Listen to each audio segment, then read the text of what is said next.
Hola, hoy conversamos con el señor Héctor Chamis. Él es un reconocido académico especializado en economía política y democracia en América Latina. Tiene una amplia trayectoria profesional que abarca la docencia, la investigación y la asesoría a organismos internacionales. Chamis fue por muchos años asesor del secretario general de la OEA, Luis Almagro, y nos cuenta cómo ve el futuro de la OEA y el futuro de América Latina. Lamentablemente, este episodio tuvo un pequeño problema con el audio que no nos dimos cuenta sino hasta el final de haberlo grabado. Igual el contenido está muy interesante. Espero que les guste. Hola, buenas tardes. ¿Cómo está ustedes? ¿Cómo le va? ¿Qué tal? Buenas tardes.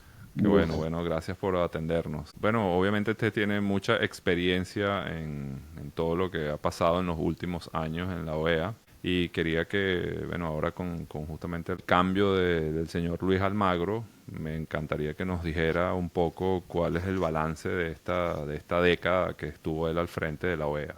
Bueno, yo creo que el balance no ha sido todo lo positivo que uno esperaría y deseábamos, pero eso porque no han ocurrido las transiciones democráticas por las Ujú. cuales hemos trabajado, y por las cuales el secretario se ha puesto a la organización al hombro en ese sentido.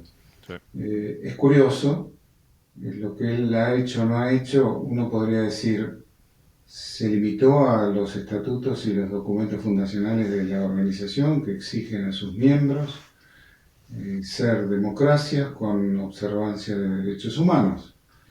Y la obligación del secretario general es cumplir con esos documentos fundacionales. Desde el primero, el Pacto de Bogotá en el 1948, hasta la Carta Democrática en 2001. Y Almagro como secretario general lo hizo así.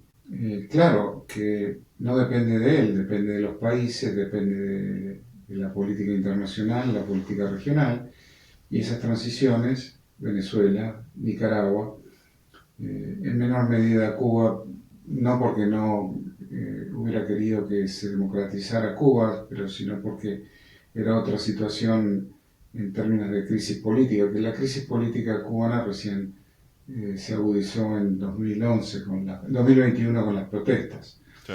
hace muy poco tiempo, y antes era un gobierno estable, invisible, ¿no? Un Sí. régimen, siempre aprovecharon ser invisibles, que no lo eran, pero bueno.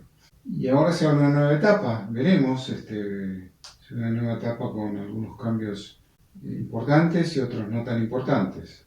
Veremos eso. Pareciera que estos organismos, aunque quizás tengan personas que quieran hacer algunos cambios, muchos de estos organismos al final pareciera que no están funcionando. O sea, o para el objetivo que fueron creados, y voy, digamos, desde la ONU, podemos ir bajando por una cantidad de organismos que al final se quedan en acuerdos, se quedan en documentos, etcétera, pero Uh -huh. general no llegan de verdad a lo que está pidiendo la población de un país, ¿no? Que a veces, nuevamente, se están violando Bueno, una cantidad de derechos y cosas y no. ¿Qué habría pasa? que ¿Qué está fallando? Habría que diferenciar, bueno, hablemos, Naciones Unidas tiene otra composición institucional, la Mm, OEA, cada una tiene su misión, pero no son idénticas, son parecidas las sí, misiones, sin ninguna duda. Ahora, el secretario general es el timonel, sí, pero los que están del barco, los que están en la sala de máquinas son los países. ok, Si los países no permiten que la sala de máquinas funcione, el timonel no llega a puerto. ok, Entonces, la OEA hace en definitiva lo que los países quieren. Y los países no siempre han querido apostar, no siempre han querido correr riesgos políticos, riesgos mm, diplomáticos, por la democracia de otro país. Que además es la obligación de los países, porque la Carta Democrática Interamericana puede ser vista como un contrato. Artículo segundo dice, los pueblos de las Américas tienen derecho a la democracia y los gobiernos la obligación de apoyarla y promoverla y defenderla. Muy bien, es un contrato. En 2001 cuando se firmó estaban todos los países de la región menos Cuba. Bueno, no ocurrió esa transición, no significa que haya fracasado la organización. De hecho, se habla menos de las crisis eludidas, de las crisis que no ocurrieron. ok, Crisis política en Guatemala, crisis política en la transición de Guyana, crisis política en Perú, que finalmente ocurrió, pero como el secretario general y su gente estaban mediando para que no hubiera una ruptura institucional, para que no hubiera una alteración al orden constitucional. Y de hecho no la hubo, porque Pedro Castillo, bueno, cometió la torpeza esa de cerrar el Congreso, terminó preso y su vicepresidenta asumió, ahí está, la vicepresidenta ejerciendo la presidencia. La transición larguísima en Guatemala que la OEA medió paso a paso, una transición de 5 meses, desde la elección hasta la transferencia del poder, que llegó a puerto. Y bueno, no era claro que el presidente electo Bernardo Arévalo tomaría la presidencia en debido momento y de la debida forma, y ocurrió. Lo midió la OEA. Y así sucesivamente. Bueno, de eso se habla menos, pero esos son los éxitos, las Claro. crisis que no ocurrieron. ¿Y cómo ve usted con esta nueva elección del señor Alberto Ramdín? Pareciera que él como que no quiere meterse en situaciones complicadas con Venezuela o Nicaragua.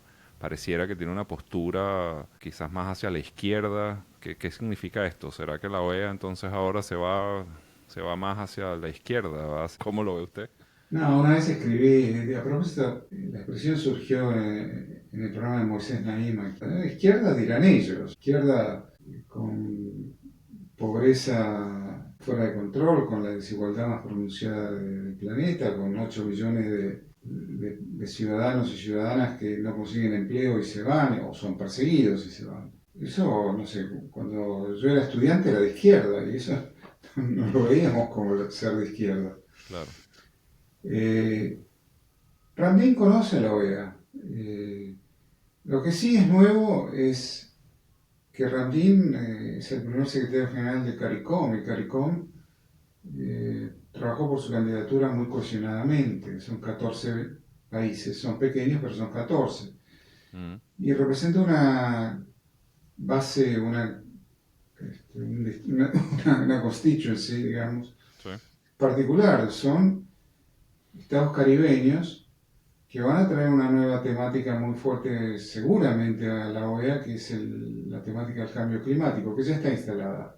Mm, Almagro la atendió muy de cerca, pero estos son los países víctimas del cambio climático, que mm, sufren desastres naturales, inundaciones, que sufren además la caída de su economía a raíz de efectos climáticos y el empleo, en fin. Eso va a estar instalado. Lo de Venezuela sí, Ramlín dijo que prefiere la negociación. Claro, todos prefieren la negociación, claro, eh, pero ¿cómo? Se puede negociar con... Ya, la última negociación fue la de Barbados, claro. y ya vemos cómo terminó, en un fraude electoral y una represión agudísima y violenta y con terrorismo de Estado. La Comisión Interamericana rotuló lo que estaba ocurriendo después del 28 de julio terrorismo de Estado. Sí, además creo que sienta un precedente muy grave para América Latina y para el mundo, porque se demostró, en efecto, se demostró como nunca se había demostrado que el régimen perdió unas elecciones, se demostró claramente que perdieron las elecciones y de todas Así es, maneras, con mucha desfachatez, se robaron las elecciones. así es. Esto no crea unos incentivos muy grandes para que otros países digan, bueno, sabes que yo no, ya, yo no respeto más las elecciones o los resultados, Claro. porque al final así me los demuestren, yo me los robo y no pasa nada. Bueno, y no son pocos. En nuestro hemisferio, Mm, Nicaragua hace lo mismo, sí, lo ha hecho Daniel Ortega en el pasado, y en Cuba no es necesario porque hay un solo partido por constitución, es un sistema de partido único, y sí. bueno, nadie puede competir contra el Partido Comunista de Mm, Cuba. Entonces también es robarse una elección, claro, hacer de la elección algo nominal, votar pero no elegir. Y esto ha sucedido en el pasado en América Latina. El PRI estuvo en el poder en México más de 70 años, este, con elecciones periódicas y regulares donde se votaba para ejercer el derecho, pero no para elegir, porque siempre ganaba el PRI. Es viejo, no es nuevo, y sí. Maduro lo está haciendo. ¿Cuál cree usted que es la solución? O sea, ¿qué hay que hacer? ¿Qué tienen que hacer los países? Porque al final creo que el juego está como trancado, ¿no? Ya ellos empezaron a jugarse las cartas. Todo está trancado y efectivamente, y donde además no hay demasiada racionalidad, hay ideología de un lado y ideología del otro, pero hay poco apego a las instituciones, a las constituciones que tenemos, que no son malas, no tenemos malas constituciones en la región, pero no se cumplen y entonces el péndulo va y viene, supuestamente izquierda y derecha, pero más allá de eso, de la geometría son camarillas políticas enfrentadas que cuando uno pierde el poder y llega el adversario, lo persigue, y así sucesivamente. Una cosa que siempre me ha llamado la atención, ¿usted cree que el tema del sistema de votación de la OEA es justo? Ajá. O sea, esos países, como muchas veces Chávez compró, digamos, conciencias con petróleo y era muy fácil seguir ganando y teniendo control de cierta forma en la OEA. ¿Cree que eso está bien? ¿Cree que es lo correcto? ¿Cree que, o sea, debería haber un sistema por Bueno, votación o algo por el estilo? eso es inevitable, ocurre en todos los organismos internacionales. Los países grandes ejercen presión y tienen poder.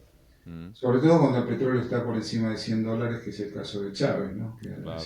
y creó Petrocaribe. Ahora, vos me decís esto, vos sabés que el chavismo, cuando no está en la OEA ahora, Mm, está pero no asiste. sí, El chavismo siempre decía Ministerio de Colonias, que la OEA era el Ministerio de Colonias. sí.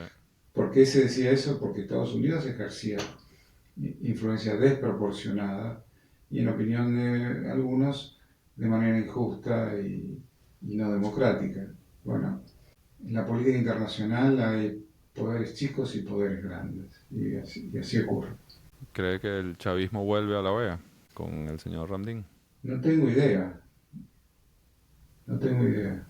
con sus Es declaraciones que una hizo? pregunta, es una pregunta interesante.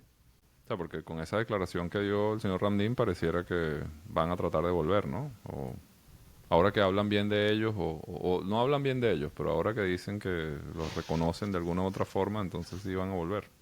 Sí, bueno, tal vez. Es interesante lo de negociar, porque la última negociación con Venezuela fue Barbados y la elección y todo ese proceso, Mm, que el negociador fue el Departamento de Estado. O sí. sea, ni el negociador más poderoso del planeta puede con Maduro. Mm, Es para, para estudiar. si no fuera un torturador criminal de lesa humanidad, sería admirable su capacidad negociadora. ¿Dónde ve usted a Venezuela y la democracia de Venezuela en los próximos años? No lo sé, yo creo que María Corina y Edmundo González están haciendo un buen trabajo.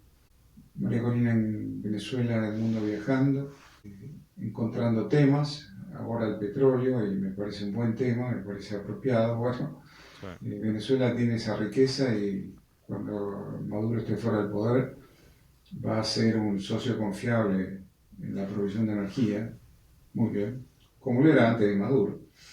Y creo que algo así, siempre estuve conversando con amigos sobre una suerte de metáfora, no formar un gobierno en el exilio, pero sí que el presidente electo viaje por el mundo en carácter de tal, eh, que no es un título institucional, lo es en Estados Unidos en un momento antes de la toma de posesión, Sí.